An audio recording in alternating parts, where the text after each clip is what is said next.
he broken this ceasefire. He killed our people, and he didn't exchange prisoners. We signed the exchange of prisoners, but he didn't do it.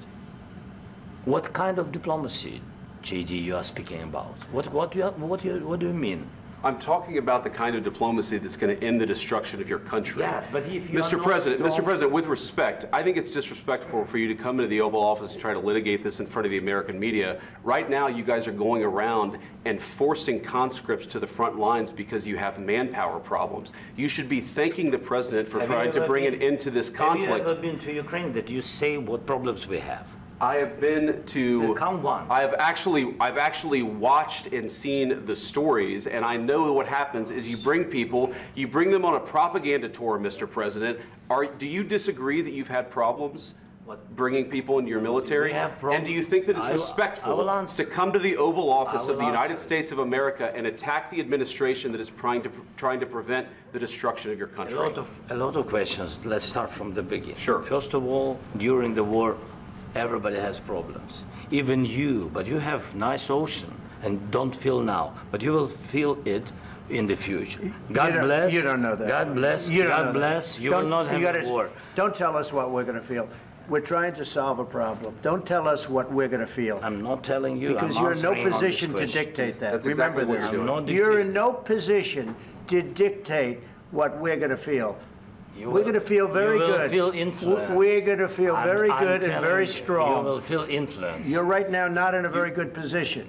You've allowed yourself to be in a very bad position, and he happens to be right about it. From the very beginning of the war. You're not in a good position. You don't have the cards right now. With us, you start having cards. But right now, you don't. You're playing cards. You're playing cards. You're gambling with the lives of millions of people. You're gambling with World War III. You're gambling with World War III. And what you're doing is very disrespectful to the country, this country, that's backed you far more than a lot of people said they should have. Have you said thank you once? This entire meeting? No, in this entire meeting, have you said thank you? You went to Pennsylvania and campaigned for the opposition in October. Offer some words of appreciation for the United States of America and the president who's trying to save your country. Please, you think that if you will speak very loudly about the war, He's not speaking loudly. He's not speaking loudly. Your country is in big trouble. Can I Wait a minute. No, you've done a lot of talking. Your country is in big trouble. I know. You're not winning. You're not winning this.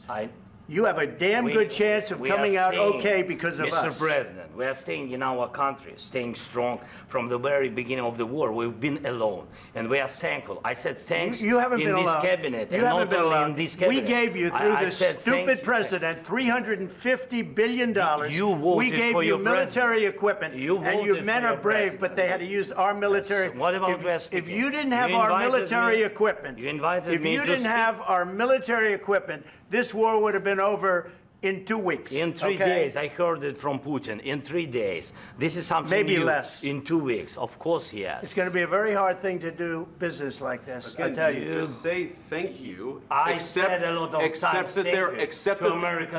that there are disagreements, and let's go litigate those disagreements rather than trying to fight it out in the American media when you're wrong. We know that you're wrong. But you see, I think it's good for the American people to see what's going on. I understand, sir. I think it's very important. That's why I kept this going so long. You have to be thankful.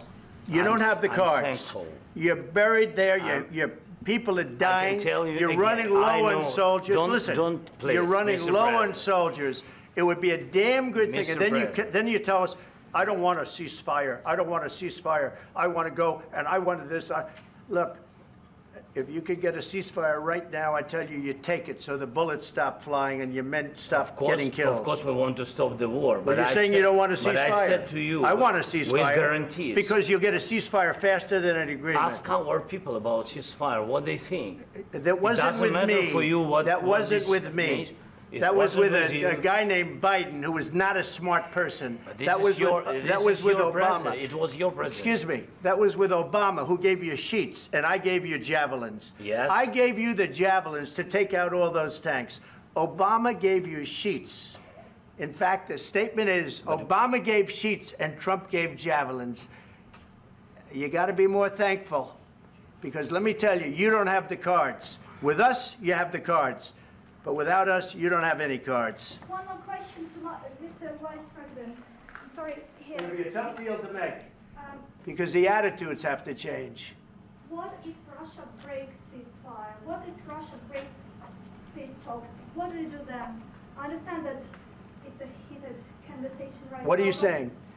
She's asking, what if Russia breaks the ceasefire? What if anything? What if a bomb drops on your head right now? Okay? What if they broke it? I don't know. They broke it with Biden because Biden, they didn't respect him. They didn't respect Obama. They respect me. Let me tell you, Putin went through a hell of a lot with me. He went through a phony witch hunt where they used him and Russia.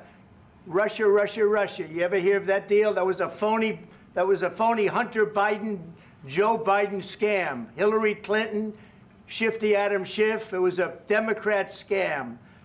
And he had to go through that. And he did go through it. We didn't end up in a war. And he went through it. He was accused of all that stuff. He had nothing to do with it. It came out of Hunter Biden's bathroom. It came out of Hunter Biden's bedroom. It was disgusting. And then they said, oh, the laptop from hell was made by Russia, the 51 agents. The whole thing was a scam. And he had to put up with that. He was being accused of all that stuff. All I can say is this. He might have broken deals with Obama and Bush, and he might have broken them with Biden. He did, maybe. Maybe he didn't. I don't know what happened. But he didn't break them with me. He wants to make a deal. I don't know if you can make a deal. The problem is I've empowered you to be a tough guy. And I don't think you'd be a tough guy without the United States. And your people are very